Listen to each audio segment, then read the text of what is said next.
अस्सलाम वालेकुम व्यूअर्स, उम्मीद करता हूँ खैरियत से होंगे। अल्लाह से दुआ है कि अल्लाह जल्ल शानो हम सब का हामी और नासिर हो, दुनिया आखिरत के अंदर हम पे हमारे लिए दीन पे चलना आसान फरमा दे। हमारा मौजू चल रहा था आप वसल्लम की शान के ऊपर कि अल्लाह जल्ल शानो ने जो आयात को नाजिल फरमाया उनका जिक्र चल रहा था। आज भी हम कुछ आयात को देखेंगे। सबसे पहले हमारे पास सूरह सबा की रुकू नंबर 3 की आयत है, जिसमें अल्लाह जल्ल शानो ने आप वसल्लम की सिफ़तों को बयान किया और इस बात की ज़मानत ली कि अल्लाह जल्ल शानो ने आप वसल्लम को माबूस क्यों फरमाया। तो मुलादा फरमाए, औज़ु बिल्लाहि मिनश शैतानिर रजीम, बिस्मिल्लाहिर रहमानिर रहीम, वमा अरसलनाका इल्ला काफ़तन लिन्नासि बशीरन व नज़ीरा। सूरह सबा। मफ़हूम है, आपकी बेइज्जत का मकसद तमाम इंसानों के लिए खुशखबरी देने वाला और डराने वाला। आपकी बेइज्जत का मकसद तमाम इंसानों के लिए बशीर और नज़ीर होना है, यानी खुशखबरी देना और लोगों को अल्लाह के डर से, अल्लाह से खौफ दिलाना। एक और आयत का मफ़हूम है, सूरह अंबिया की आयत है, वमा अरसलनाका इल्ला रहमतल लिल आलमीन। सूरह अंबिया। इसमें अल्लाह जल्ल शानो फरमा रहे हैं कि हमने आपको और किसी बात के वास्ते नहीं भेजा मगर जहां के लोगों को पर मेहरबानी करने के लिए। क्या फरमाया? क्या हमने आपको और किसी बात के वास्ते नहीं भेजा मगर जहान के लोगों पर मेहरबानी करने के लिए। कि आप सल्लल्लाहु अलैहि वसल्लम पूरे आलम के लिए मेहरबान थे।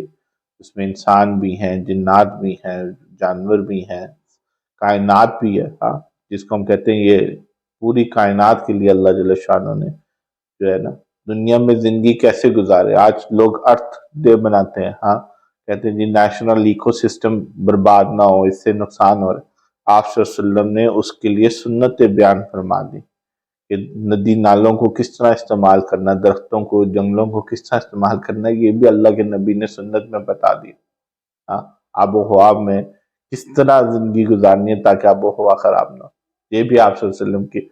हम आगे चलेंगे, ये सब चीज़ें आएंगी इंशाअल्लाह। अल्लाह हमें इस पर अमल की तौफीक दे दे। एक और आयत शरीफ है, उसका मफ़हूम है, इन्नका लअला हुलुकिन अज़ीम।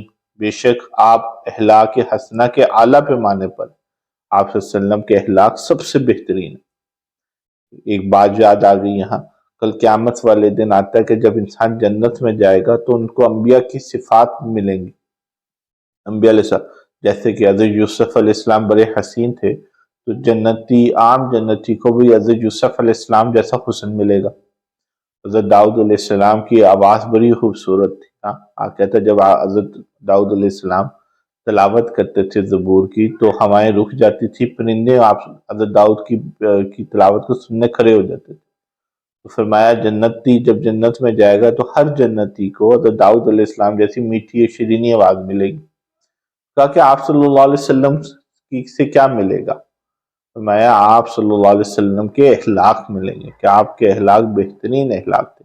अल्लाह मुझे भी, आपको भी, हम सबको आप सल्लल्लाहु अलैहि वसल्लम वाले अखलाक को अपनाने की तौफीक अता फरमाए। आगे आयत को देखते हैं। एक और आयत शरीफ है, वो वरफ़अना लका ज़िक्रक, अलम नशरा। इसमें अल्लाह जल्ल शानो क्या बयान कर रहे हैं, और हमने आपकी खातिर आपका नाम बुलंद किया। हमने आपकी खातिर आपका नाम बुलंद किया।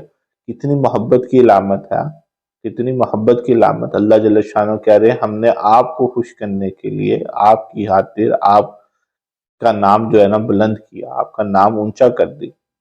एक और आयत है, वला सौ अऊज़ु बिल्लाहि मिनश शैतानिर रजीम, वला सौफ युतीका रब्बुका फतरज़ा। सूरह ज़ुहा। और अनकरीब अल्लाह ताला आपको बाकसरत नेमतें देंगे तो आप खुश हो जाएंगे। आप सल्लल्लाहु अलैहि वसल्लम को तसल्ली दे रहे हैं, खुशखबरी दे रहे हैं कि आप हमारे अल्लाह के हुक्म के अंदर अल्लाह के दीन की मेहनत में लगे हुए हैं। हम उसका आपकी मेहनत को ज़ाया नहीं करेंगे बल्कि आपको अजर अजीम देंगे, तो आपको वो नेमतें देंगे कि आप खुश हो जाएंगे। औज़ु बिल्लाहि मिनश शैतानिर रजीम, बिस्मिल्लाहिर रहमानिर रहीम, व अंज़लल्लाहु अलैकल किताब वल हिकमत व अल्लमका मा लम तकुन तालमु व काना फ़ज़्लुल्लाहि अलैका अज़ीमा। सूरह निसा। इस आयत शरीफा में भी अल्लाह जल्ल शानो ने आप सल्लल्लाहु अलैहि वसल्लम की शान को बयान किया। क्या फरमा रहे हैं, और अल्लाह ताला ने आप पर किताब اور علم کی باتیں نازل فرمائیں۔ اللہ تعالیٰ نے آپ پر کتاب یعنی قرآن پاک اور علم کی باتیں نازل فرمائیں اور آپ کو وہ باتیں بتلائیں جو آپ نہ جانتے تھے، اور آپ پر اللہ تعالیٰ کا بڑا فضل ہے۔ اللہ جل شانہ نے ایک تو قرآن کا ذکر کیا، علم کا ذکر کیا، اور علم کو فوقیت کا ذریعہ بتایا کہ علم جو ہے اللہ کا بڑا فضل ہے۔ تو اس سے ہمیں ایک تو علم حاصل کرنے کی اہمیت کا بھی اندازہ ہوتا ہے کہ ہم بھی اپنے آپ کو معاشرے کا ایک ذمہ دار فرد بنائیں اور جو علم ہے اس کو حاصل کریں اور علمی زندگی گزاریں۔ ہماری زندگی ایک علم والی زندگی ہو۔ ان اللہ و ملائکتہ یصلون علی النبی یا ایہا الذین آمنوا صلوا علیہ وسلموا تسلیما۔ سورۃ احزاب مشہور آیت ہے، مفہوم ہے یقیناً اللہ اور اس کے فرشتے نبی صلی اللہ علیہ وسلم پر، یقیناً اللہ اور اس کے فرشتے نبی پر درود بھیجتے ہیں، تو اے ایمان والو تم بھی آپ پر صلاۃ و سلام بھیجتے رہا کرو۔ اس آیت شریفہ میں اللہ جل شانہ نے آپ صلی اللہ علیہ وسلم پر درود و سلام پڑھنے کی ترغیب دی ہے، تو ہم بھی اس کا معمول بنائیں۔ کم سے کم 100 مرتبہ صبح، 100 مرتبہ شام آپ صلی اللہ علیہ وسلم کے احسانات کو یاد کرتے ہوئے، آپ صلی اللہ علیہ وسلم کی عظمت و بڑائی کو دل میں لاتے ہوئے آپ صلی اللہ علیہ وسلم پہ درود پاک پڑھنے کا معمول بنائیں۔ میں بھی اس کی نیت کروں، آپ بھی نیت کریں۔ آپ صلی اللہ علیہ وسلم پر درود پڑھنے سے سب سے بڑا فائدہ یہ ہوتا ہے کہ آپ صلی اللہ علیہ وسلم کے دین کے اوپر چلنے میں مدد حاصل ہوتی ہے، سنت و زندگی کو اپنانے میں مدد حاصل ہوتی ہے۔ تو اس کی ہم نیت کرتے ہیں کہ آپ صلی اللہ علیہ وسلم کے احسانات کو سامنے رکھتے ہوئے، آپ صلی اللہ علیہ وسلم کی عظمت کو سامنے رکھتے ہوئے، اور آپ صلی اللہ علیہ وسلم کی شوق سے کہ اللہ سے دعا کریں کہ اللہ ہمیں آپ صلی اللہ علیہ وسلم کی محبت کو بڑھا دے، تو آپ صلی اللہ علیہ وسلم پہ درود پڑھا جائے۔ نماز والا درود ابراہیمی وہ افضل ہے، وہ افضل ہے، اس کو پڑھ رہے ہیں سب سے اچھی بات ہے، ورنہ کوئی بھی درود پاک کو اس کا اہتمام کرے۔ اللہ مجھے بھی توفیق دے، آپ کو بھی توفیق عطا فرمائے۔